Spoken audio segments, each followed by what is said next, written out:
வணக்கம் நண்பர்களே, எப்படி இருக்கீங்க? நல்லா இருக்கீங்களா? நம்மளுடைய சேனலில் டெய்லியும் டிஎன்பிஎஸ்சி சிலபஸ் வைஸ் டாபிக் பார்த்துட்டு இருக்கோம். இன்றைக்கி நம்ம பார்க்க போகிற பாடம் என்ன அப்படின்னு பார்த்தீங்க அப்படின்னா 11th ஜியாகிரபி புக்கில் உள்ள சூரிய குடும்பமும் புவியும் அப்படிங்கிற இந்த பாடம் தான் பார்க்க போகிறோம். அதாவது டிஎன்பிஎஸ்சி சிலபஸில் பேரண்டத்தின் தோற்றம் அப்படிங்கிற டாபிக் கவராக வருது 6th, 7th, 8th, 9th, அப்புறம் அந்த 11th. ஸோ இப்போ நம்ம ஒவ்வொரு வகுப்புக்கும் ஒரு பார்ட் வீடியோ போட்டிருக்கோம். இதுவரை நம்ம 4 பார்ட் வீடியோஸ் போட்டிருக்கோம். இன்றைக்கி நம்ம பார்க்க போகிற வீடியோ என்ன அப்படின்னா பார்ட் 5 வீடியோ. அதாவது இந்த வீடியோவையும் நீங்கள் பார்த்தீங்க அப்படின்னா அதாவது சயின்ஸில் உள்ள பிரபஞ்சம் அப்படிங்கிற டாப்பிக்கு உங்களுக்கு ஃபுல்ஃபில் ஆகிடும். ஸோ இப்போ இந்த 11th ஜியாகிரபியில் என்ன கொடுத்துருக்காங்க அப்படிங்கிறத நம்ம பார்க்க போகிறோம். அதாவது எக்ஸாம் பாயிண்ட் ஆஃப் வியூவில் என்ன தேவை அப்படிங்கிறத மட்டும் படித்தாலே போதும், ஓகேங்களா? ஸோ இப்போ என்ன கொடுத்துருக்காங்க அப்படின்னா பேரண்டம் அப்படிங்கிறது விரிவடைஞ்சு கொண்டே போகுது அப்படிங்கிற மாதிரி சொல்கிறாங்க ஒரு கருத்து. அடுத்து புவிக்கு மிக அருகில் உள்ள நட்சத்திரம் என்னன்னு கேட்குறாங்க. சூரியன். ரொம்ப ஞாபகம் வச்சுக்கோங்க, புவிக்கு மிக அருகில் உள்ள நட்சத்திரம் எது அப்படின்னா சூரியன். அதே போல் சூரியனை விட மிக பிரகாசமான நட்சத்திரம் எது அப்படின்னா சிரியஸ். ரொம்ப முக்கியமான விஷயம், சூரியனை விட மிக பிரகாசமான நட்சத்திரம் எது அப்படின்னா சிரியஸு. அடுத்து ஏற்கனவே நம்ம பார்த்துருக்கோம் டாலமி அப்படின்னா புவி மைய கொள்கை அப்படின்ட்டு. அவர் 2ஆம் நூற்றாண்டை சார்ந்தவர் அப்படிங்கிற விஷயம் நம்மளுக்கு தெரியும். இந்த 11th புக்கில் ஒரு விஷயத்தை நம்ம ஆட் பண்ணிக்கணும். அவர் எழுதிய புத்தகத்துக்கு பேர் என்ன அப்படின்னா அல்மெக்ஸ்ட் அப்படிங்கிற மாதிரி பேர். டாலமி எழுதிய ஒரு புத்தகத்துக்கு பேர் என்ன அப்படிங்கிறது கண்டிப்பாக கேட்கறதுக்கான வாய்ப்புகள் இருக்குது. அல்மெக்ஸ்ட் அப்படிங்கிற மாதிரி நம்ம தெரிஞ்சு வச்சுக்கணும். அடுத்து என்ன சொல்கிறாங்க அப்படின்னா சூரியனுடைய மையப்பகுதியுடைய வெப்பநிலை எவ்வளோ அப்படிங்கிற மாதிரி கேட்குறாங்க. 15,000 மில்லியன் டிகிரி செல்சியஸ். ரொம்ப முக்கியமான விஷயம். சூரியனுடைய மேற்பரப்பு வெப்பநிலை அப்படின்னா 6,000 டிகிரி செல்சியஸ். சூரியனுடைய மையப்பகுதி வெப்பநிலை அப்படின்னா 15 மில்லியன் டிகிரி செல்சியஸ், ஓகேங்களா? அடுத்து நம்மளுடைய கோள்கள் இருக்குல்ல, 8 கோள்கள். ஸோ அந்த கோள்களுடைய தற்சுழற்சினா என்ன, அப்புறம் வலம் வருதல்னா என்ன, அவர்களுடைய சிறப்புகள் என்ன அப்படிங்கிறதையும் இந்த புக்கில் கொடுத்துருக்காங்க. நம்ம ஏற்கனவே புக்களை பற்றி நம்ம பார்ட் 1 வீடியோவில் அப்லோட் பண்ணியிருக்கோம். ஸோ அப்போ அதனால் நீங்கள் அந்த பார்ட் 1 வீடியோ பார்த்தாலே போதும். நம்மளுடைய இந்த வீடியோவை பார்த்துட்டு நீங்கள் 11th ஜியாகிரபி படிச்சிங்க அப்படின்னா ரொம்ப ஈஸியாக புரியும், ஓகேங்களா? அடுத்து இந்த 11th ஜியாகிரபியை பொறுத்தளவுக்கு 2 விஷயம் கொடுத்துருக்காங்க. ரொட்டேஷன்னா என்ன, ரெவல்யூஷன்னா என்ன, தற்சுழற்சினா என்ன, வலம் வருதல்னா என்ன. தற்சுழற்சி நடக்கிறதுனால என்ன ஏற்படுது அப்படின்னா அதாவது இப்போ பூமி இருக்குது, பூமி தன்னைத்தானே சுற்றுறதுனால என்ன ஏற்படுது அப்படின்னா இரவு பகல் ஏற்படுது. இரவு பகல் ஏற்பட்டால் ஒரு நாள், ஓகேங்களா? அதே போல் பூமி சூரியனை வலம் வந்துச்சு அப்படின்னா என்ன ஆகும் அப்படின்னா ஒரு ஆண்டு, ஓகேங்களா, ஒரு வருடம் ஏற்படும். அது 365 நாள். ஒரு பூமி சூரியனை சுற்றி வர்றதுக்கு 365 நாள். ஸோ ஒரு சூரியனை பூமி சுற்றி வந்துச்சு அப்படின்னா ஒரு வருடம் ஏற்படும். பூமி தன்னை தானே சுற்றுச்சுன்னா இரவு பகல் ஏற்படும். அடுத்து என்ன அப்படின்னா ஒரு புக் கொஸ்டின் எப்படி கேட்பாங்க அப்படின்னா பருவ காலத்தை நிர்ணயம் பண்ணுறது ரொட்டேஷனா ரிவல்யூஷனா, அதாவது சுற்றி வர்றதா வலம் வருதலா அப்படிங்கிற மாதிரி கேள்வி கேட்பாங்க. பருவ காலத்தை நிர்ணயம் பண்ணுறது வலம் வருதல் அப்படிங்கிற விஷயத்த நம்ம தெரிஞ்சு வச்சுக்கணும். அடுத்து ரொம்ப முக்கியமான விஷயம் என்ன அப்படின்னா பூமிக்கும் சூரியனுக்கும் இடையே உள்ள தூரத்தை கொடுத்துருக்காங்க அந்த புக்கில். அதை நம்ம தெரிஞ்சு வச்சுக்கணும்.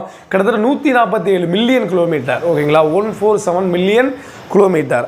அடுத்து என்ன சொல்கிறாங்க அப்படின்னா ஏற்கனவே நம்ம அந்த விஷயத்தை பார்த்துருக்கோம்.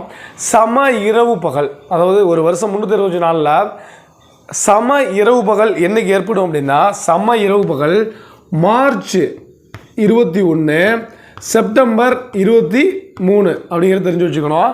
இப்போ வச்சுக்கலாம் சம இரவு பகல் அப்படின்னா நம்மளுடைய கிரிக்கெட்டை பொறுத்த அளவுக்கு கேப்டன் கூல் அப்படின்னு யாரை சொல்லுவோம் அப்படின்னா MS தோனியை சொல்லுவோம். ஸோ அவர் எப்போவுமே எப்படி இருப்பார் அப்படின்னா ஈக்குவலான வெற்றியையும் பெருசாக கொண்டாட மாட்டார், தோல்வியையும் பெருசாக வருந்த மாட்டார். ஸோ சமமாக இருப்பார், அப்படி தானே? அப்போ சம இரவு பகல் அப்படின்னா MS தோனின்னு சொல்கிறோம்ல, எம்எஸ்ன்னு ஞாபகம் வச்சுக்கோங்க. M for March, S for September.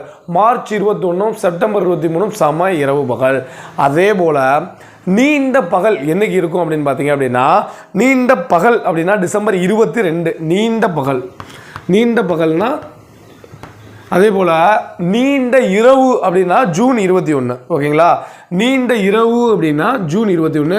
கண்டிப்பாக இதில் இருந்து ஒரு கொஸ்டின் கேட்பாங்க, ஓகேங்களா? கண்டிப்பாக இதை தெரிஞ்சு வச்சுப்பீங்க. சம இரவு பகல் அப்படின்னா எம்எஸ்ன்னு ஞாபகம் வச்சுக்கோங்க. March September, March 21, September 23. நீண்ட பகல் அப்படின்னா டிசம்பர் 22. நீண்ட இரவு அப்படின்னா டிசம்பர் 21. அடுத்த ஒரு கொஸ்டின் கேட்பாங்க, சூரிய கிரகணம்னா என்ன, சந்திர கிரகணம்னா என்ன?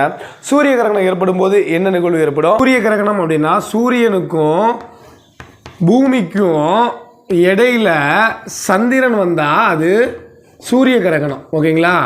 அதே போல் சந்திர கிரகணம் அப்படின்னா சூரியனுக்கும் சந்திரனுக்கும் இடையில பூமி வந்துச்சுன்னா அது சந்திர கிரகணம். ஓகேங்களா?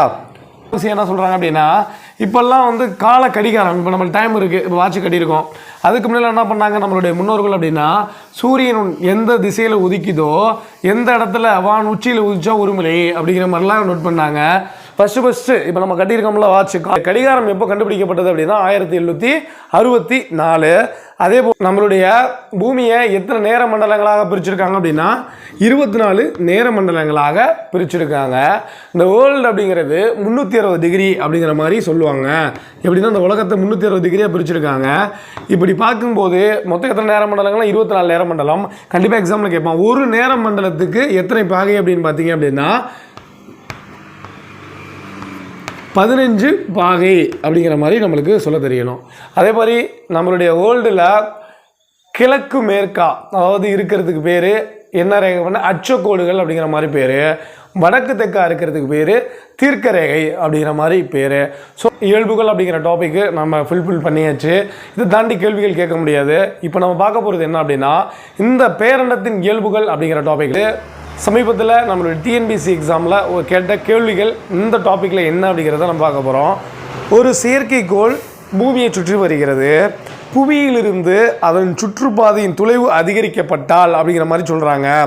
அதாவது ஒரு செயற்கைக்கோள் பூமியை சுற்றி வருகிறது, புவியின் அதன் சுற்றுவட்ட பாதை தொலைவு அதிகரிக்கப்பட்டால் என்ன நிகழும் அப்படிங்கிற மாதிரி கேட்குறாங்க. என்ன நிகழும் அப்படின்னு பார்த்தீங்க அப்படின்னா, அதன் கோண திசை வேகம் குறையக்கூடும், அதன் சுற்றுப்பாதையை ஒரு முறை சுற்றி வரும் காலம் அதிகரிக்கக்கூடும் அப்படிங்கிறது தான் இதுக்கு சரியான விடை. ஓகேங்களா? ஸோ நம்மளுடைய சேனலில் டிஎன்பி சிலபஸ் வைஸ் டாபிக் நம்ம அப்லோட் பண்ணிகிட்டு இருக்கோம். அந்த டாபிக் ஸ்கூல் புக்கில் என்னென்ன இருக்குது, அதில் முக்கியமான எக்ஸாம் பாயிண்ட் ஆஃப் வியூ என்ன அப்படிங்கிறதையும் நம்ம பார்த்துட்டு வரோம். அதே போல் ப்ரீவியஸ் இயர் டிஎன்பிஎஸ்சி கொஷினில் இந்த டாப்பிக்கை கவர் பண்ணுற மாதிரி என்ன கொஷின்ஸ் கேட்டிருக்காங்க அப்படிங்கிறதையும் நம்ம பார்த்துட்டு வந்துகிட்டு இருக்கோம். ஸோ இதுவரை நம்மளுடைய சேனலை சப்ஸ்கிரைப் பண்ணுங்கள், தொடர்ந்து ஆதரவு கொடுங்க. நீ கொடுக்குற ஆதரவு தான் என்னை தொடர்ந்து இதில் இயங்க வைக்கும். நன்றி.